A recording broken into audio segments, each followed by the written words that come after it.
한가람 영상수훈에 함께 하신 성도님들 환영합니다. 오늘 6계명 살인하지 말라를 살펴보기에 앞서서 10계명이 가지고 있는 시대적 특징을 한번 살펴보도록 하겠습니다. 10계명은 하나님께서 주신 계명이기 때문에 완전합니다. 완전하다라는 것은 하나님께서 보시기에 이 세상이 완전히 아름다운 것처럼 사람에게 있어서 완전히 아름답게 그 인생을 만들어줄 수 있는 계명이라는 것이죠. 그래서 우리들이 10계명을 받아들일 때는요, 이 계명만 따르면 하나님께서 주신 완전한 인생, 완전한 길을 갈 수 있다는 것을 분명히 믿어야만 하는 것입니다. 그런데요, 우리들은 죄 가운데에서 부름받은 백성들입니다. 하나님의 거룩한 백성이라 칭함을 받고 또 하나님의 거룩한 백성을 하나님께서 우리들을 만들어 가시지만 아직 우리들은 이 세상에 몸담고 있고 이 세상에서 우리가 가지고 있는 이 죄악된 특징, 이 죄악된 본성으로 말미암아 이 세상에 몸담으면서 아직 버리지 못한 악한 문화들이 섞여 있을 수밖에 없죠. 그래서 완전한 계명을 온전히 따를 수 없는 우리들의 본성이 이 세상의 문화에 몸담고 있는 우리들의 어떤 후천적인 환경적인 특징과 만나서 더더욱 하나님의 계명이 내 안에 들어올 때 부딪히는 현상이 있을 수밖에 없다는 것이죠. 하나님께서는요, 애굽으로부터 이스라엘을 부르실 때 이스라엘도 마찬가지로 거룩한 백성으로 부르셨지만 아직은 완전히 거룩하지 않았고 또 거룩조차도 완전히 몰랐던 백성들이었습니다. 하나님을 향한 순수한 믿음과 그 혈통을 지켜왔다 하더라도 이 400년 동안 애굽에 살면서 그들 나름대로의 신앙을 지켜왔다 하더라도 애굽이 가지고 있는 여러 가지 악한 문화들을 전혀 물들지 않았다라고 볼 수 없다라는 것이죠. 그렇기 때문에 하나님께서 주시는 이 계명은 그 당시 애굽의 문화를 역행하는 계명이면서 시대를 역행하는 계명이었던 것입니다. 더더군다나 하나님께서는 애굽에서 구별될 뿐만 아니라 가나안 땅에 들어가서도 구별된 거룩한 삶을 살기 위해서 이들을 광야에서 말씀으로 훈련시키는 것이기 때문에 기본적으로 사람이 가지고 있는 양심 이상의 것을 요구하시고 그 초월한 하나님의 완전한 계명을 주시기 때문에 우리들에게는 불편할 수밖에 없다라는 것이죠. 이스라엘과 우리가 다릅니까? 지금 시대가 다르다고 해서 그들과 우리가 다른 것입니까? 우리들은 믿음 생활도 오래 했으니까 그들보다 더 뛰어난 것입니까? 아닙니다. 여전히 우리들은요, 시대의 흐름을 따라 살아가고 있고 시대가 가지고 있는 법과 윤리에 맞춰서 우리들의 사고는 편성되어 있고 익숙해져 있습니다. 그렇기 때문에 우리들은요, 계명을 지키려고 하면은 그 계명이 구체적일수록 불편한 겁니다. 제가 왜 6계명에 와서도 10계명의 특징을 다시 한번 설명하자면요, 이런 이유에서입니다. 불편하더라도 구체적으로 배워야 한다는 것입니다. 불편하더라도 하나님의 완전함을 신뢰하면서 이 계명을 따르고 순종해야 된다는 것입니다.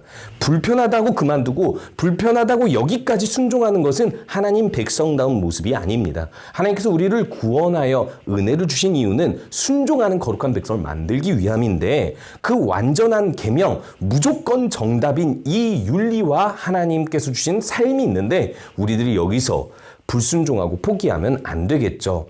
믿음으로 이 계명을 따라가시는 우리 성도님들 되시기 바랍니다. 6계명은 살인하지 말라입니다.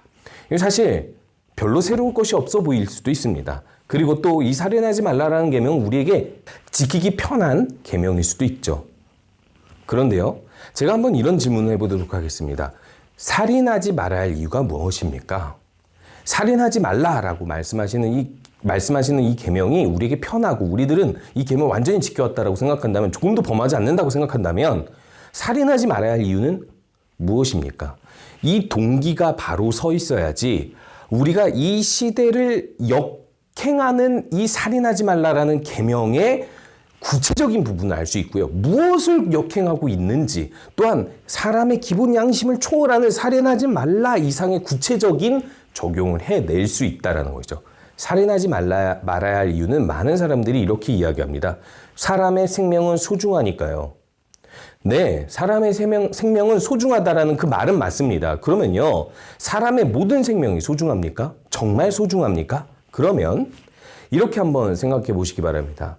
하나님께서 노아의 홍수 때 심판하셨습니다. 모든 사람들을 쓸어버리셨어요. 노아 가족만 남기고 모든 사람들을 쓸어버리셨단 말이에요. 사람의 생명이 소중하지 않기 때문에 하나님께서 이런 심판을 행하신 것입니까? 노아의 홍수만이 아닙니다. 지금도 많은 사람들은 죽어가고 있고 또 구원받지 못한 삶을 살아가기도 합니다. 그 사람들의 생명은 소중하지 않습니까?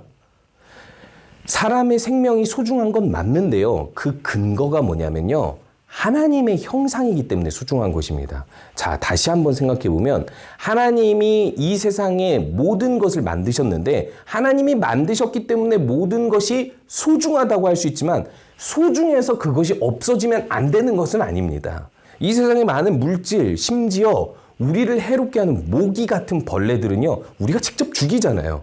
그것을 우리들은 죄책감을 가지지 않고 성경적으로도 그것이 죄라고 보기 어렵습니다. 그렇다면 하나님께서 만든 생명을 우리들이 함부로 훼손하는 건데 왜 이것은 죄가 아니고 사람의 생명은 더 소중히 여겨야 되는지 그 이유는요. 하나님께서 다른 피조물과 다르게 사람을 하나님의 형상으로 만들었기 때문입니다. 하나님의 형상을 입었다라는 표현은요. 고대에서는 이렇게 표현합니다. 그 형상을 입었다라는 것은 아들이 아버지를 닮았다라는 그런 표현이에요. 그러니까 하나님의 자녀가 되었다라는 것인데 우리들은 그런 자격이 없습니다. 피조물로서 하나님께서 만드신 흙으로 만든 그 어떤 들짐승과도 크게 다를 바 없습니다. 그렇다고 해서 제가 하나님께서 만드신 피조물이 다 쓸모없거나 가치 없다라고 이야기하는 것은 아닙니다. 사람이 다른 피조물보다 더 특별한 이유를 말씀드리는 건데요.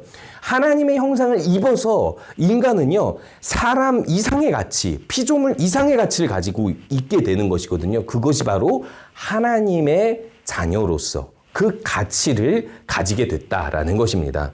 그렇기 때문에 하나님께서 우리에게 살인을 금하도록 먼저 그 어떤 계명보다도 앞서서 주신 것이죠. 자, 그러면 하나님께서 이 세상을 처음 창조하시고 나서 명령하시고 복 주신 것이 있는데 그것이 무엇입니까? 생육과 번성하라입니다. 생육과 번성하라 명령하시면서 생육하고 번성할 수 있는 복을 주십니다. 인간이 만들어지자마자 인간에게 주신 하나님의 복은요, 생육과 번성이고 그것이 우리에게 명령으로 주셨다라는 것이죠. 그렇기 때문에 하나님께서는요, 10계명이 있기도 전에 일찍부터 사람에게 주신 계명, 특별히 노아의 홍수 이후에 다시 생육과 번성할 수 있도록 이 세상을 다시 이 노아의 가족을 통하여서 이 세상을 새롭게 하시면서 생육과 번성하게 하시면서 주신 말씀이 살인하지 말라였습니다. 인간의 생명은 하나님의 형상을 입었기 때문에 소중하다라는 것이죠. 하나님께서는요, 하나님만이 우리 생명의 주권자이고 창조주이기 때문에 하나님의 형상을 가진 모든 사람은 모두 다 소중하다라고 우리들이 생각하기를 바란다라는 것입니다. 자, 그러면 살인의 근거는 무엇일까요? 살인의 근거는요, 가인을 통해서 그 살인의 근거를 살펴볼 수 있습니다. 가인이 아벨을 죽였어요. 근데 왜 아벨을 죽였을까요? 그 이유는요, 아벨이 미워서가 아닙니다. 잘 생각해보면 아벨은 미운 짓을 하지 않았어요. 아벨은 가인에게 그 어떤 나쁜 대화도 시도하지 않았습니다. 얄밉게 행동한 것이 없다라는 것입니다. 죄 없는 아벨이 왜 갑자기 죽어야 했습니까? 성경의 맥락을 보면요, 하나님께서는 가인과 아벨의 제물, 두 제물 중 아벨의 제물은 받으시고 가인의 제물은 받지 않으셨습니다. 그런데요, 친절하게도 하나님은 가인에게 나타나셔서 말씀해 주세요. 네가 선을 행하지 아니하면 어찌 낯을 들지 못하겠느냐.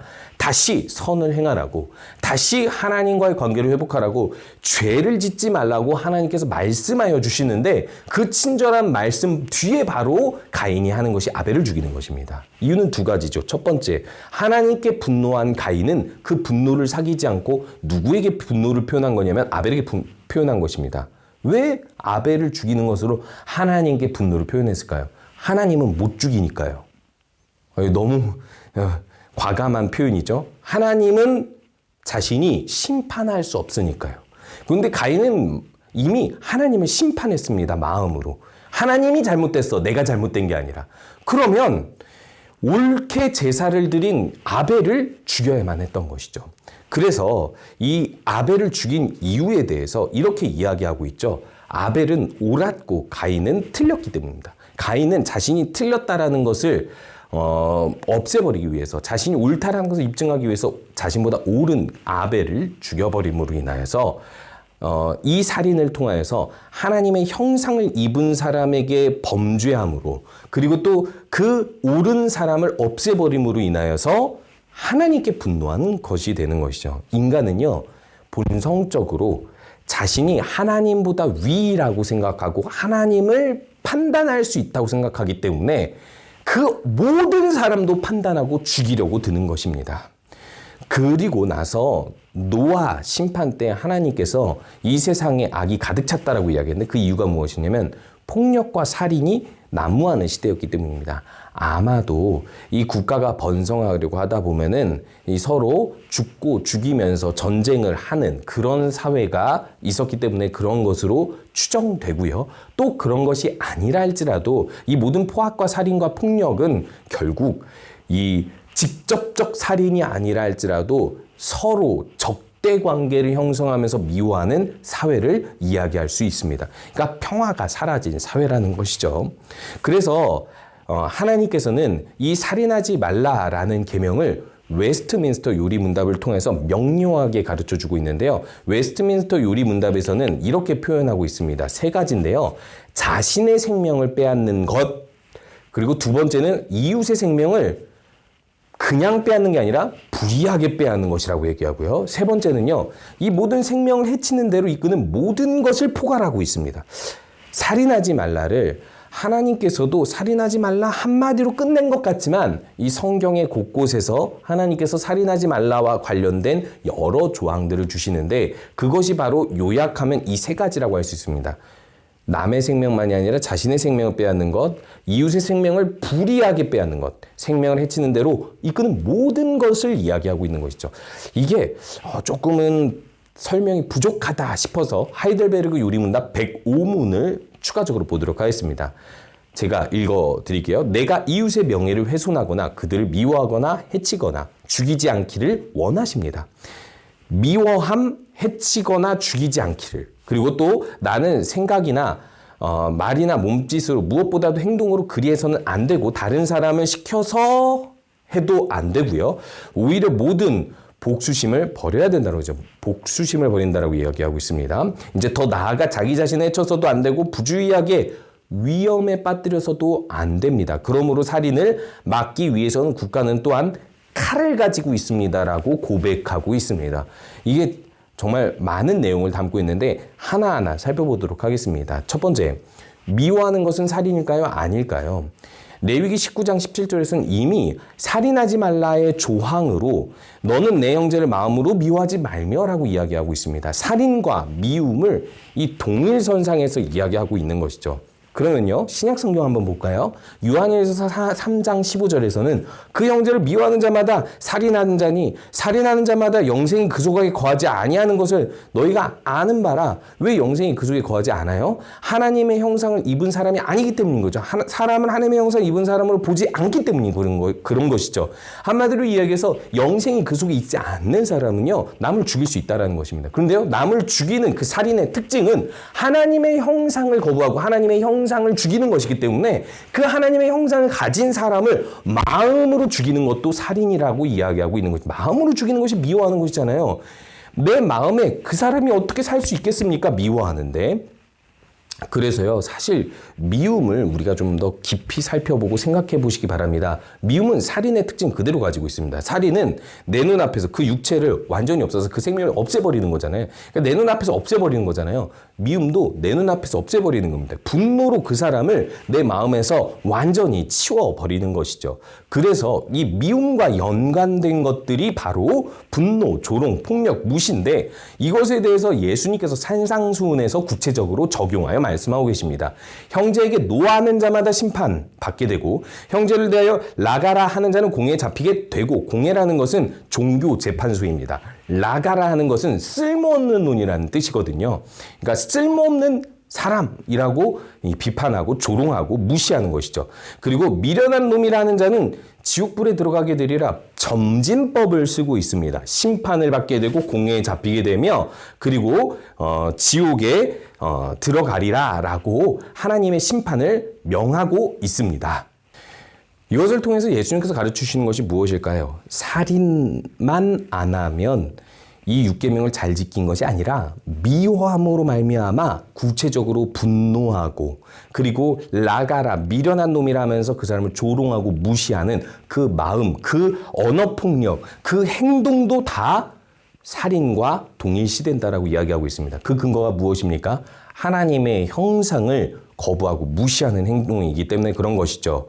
결국 이것은요, 공통적으로 그 사람의 존재와 인격을 무시, 거부, 훼손하는 것이고요. 특별히 하나님의 형상을 입었다라는 건 그 사람이 육체로도 그 형상을 입지만 영적으로 하나님의 형상, 이미지를 가져가는 것이기 때문에 그 사람이 설령 아직은 하나님을 믿지 않는다 할지라도 그 사람이 가지고 있는 내재되어 있는 하나님의 형상, 그 이미지, 그 성격, 영적인 성격을 우리가 영적으로 무시하고 훼손하고 거부하는 것은 결국 살인이라고 이야기하고 있습니다. 만약에 의도적인 것이 아닐지라도 마음속에서 그 사람을 배제할 때도 살인이 되는 것이죠. 혹시 여러분이 살인하지 말라라는 계명을 잘 지키고 있다면 한번 생각해 보시기 바랍니다. 주변에 가장 가까운 사람들을 자주 만나는 사람에게 분노하지 않습니까? 살인입니다.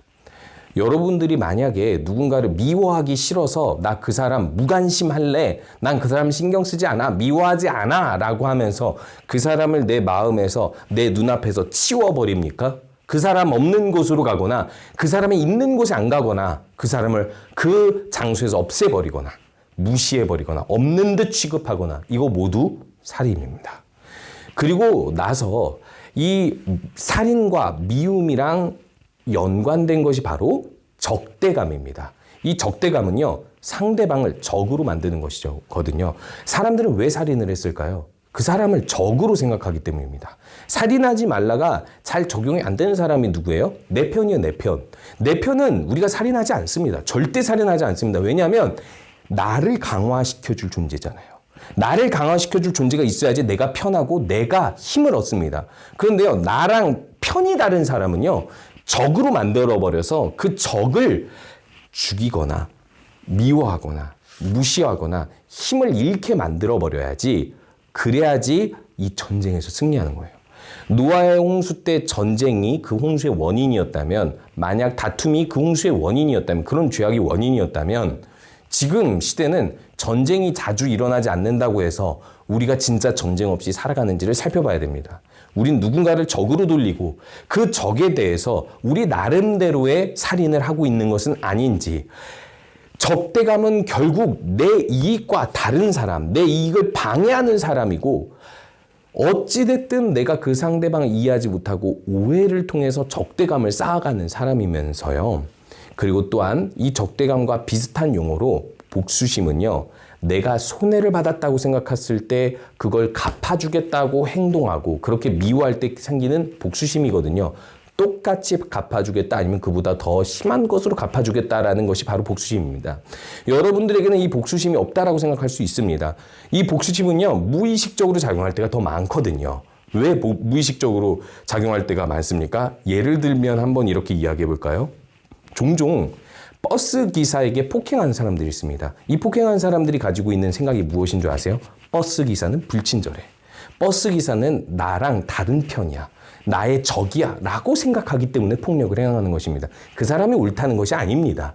그 사람은 버스기사 수많은 사람들 중에서 어떤 한 사람에게 큰 불편감을 느꼈고 그 사람을 적으로 돌렸고 그걸 일반화시켰기 때문에 버스기사의 아주 작은 말 한마디, 규칙을 위해 선하게 말했을지더라도 그 사람은 그것으로 인해서 그 사람을 적으로 돌리고 복수했던 것이죠.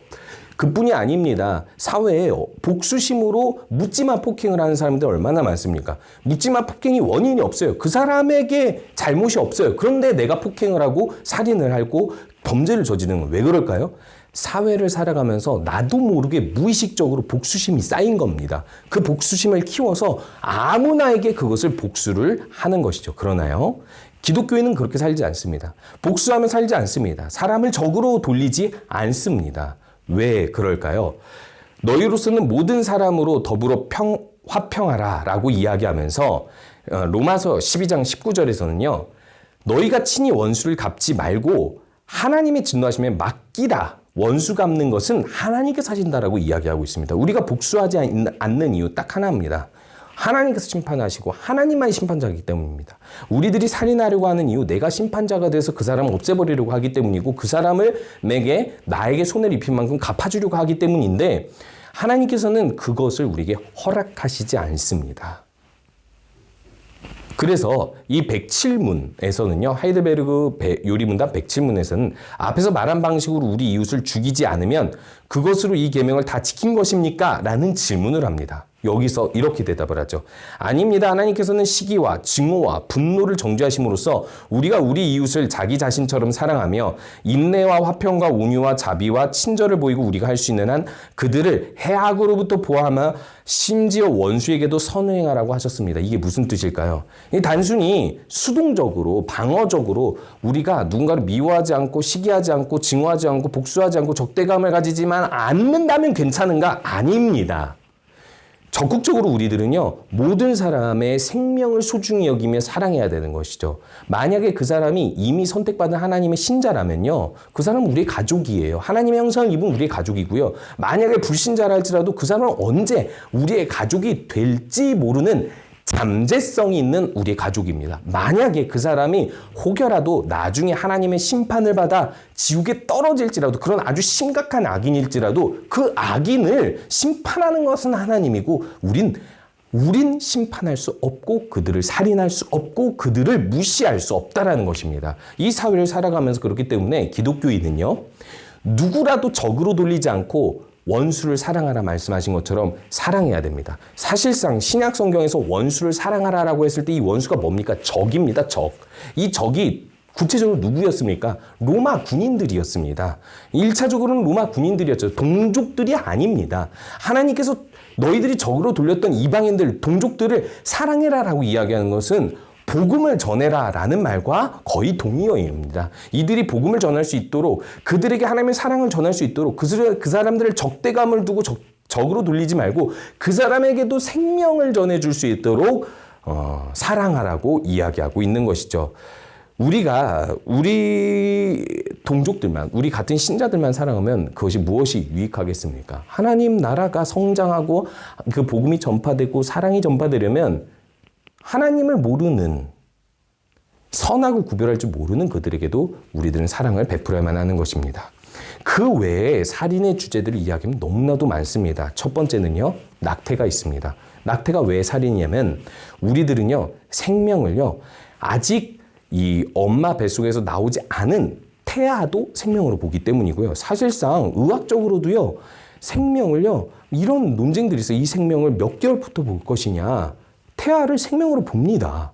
법적으로도 이 몇 개월부터 이 태아를 생명으로 볼 것이냐를 논쟁할 뿐이지 사실 이 태아를 생명으로 보고 있어요. 그런데요, 이 낙태를 허용한다라는 것은 이 생명을 품고 있는 이 어머니를 보호하기 위함인데 여러 가지 상황이 있습니다. 그런데요, 그럼에도 불구하고 생명윤리가 기독교 안에서 모든 엄마 뱃속에 있는 태아들로 정의한다면 사실상 모든 낙태는 살인입니다. 무조건 살인입니다.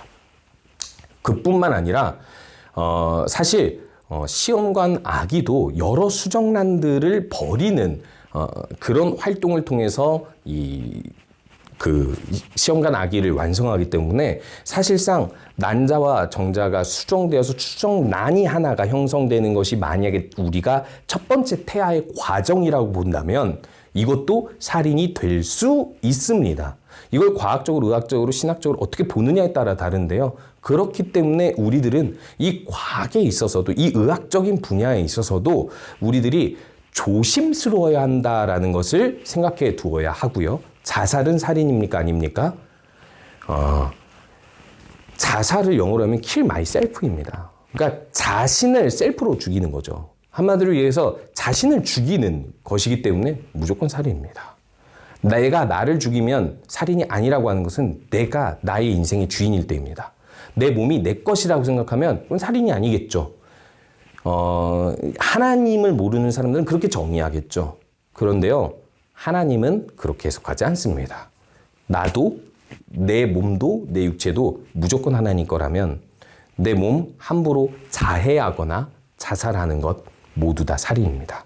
그뿐 아니라 언어폭력과 따돌림으로 그 사람의 영적인 이미지를 훼손하는 것, 그뿐 아니라 우리보다 약한 사람을 괴롭히는 아동폭력과 데이트폭력, 그리고 집단을 형성해서 그 사람에게 뺨 한 대라도 행사하는 것도 살인입니다. 그 모든 괴롭힘도 살인입니다. 집단으로 따돌리는 것도 살인입니다. 집단으로 무시하는 것도 살인입니다. 집단으로 미워하는 것도 살인입니다.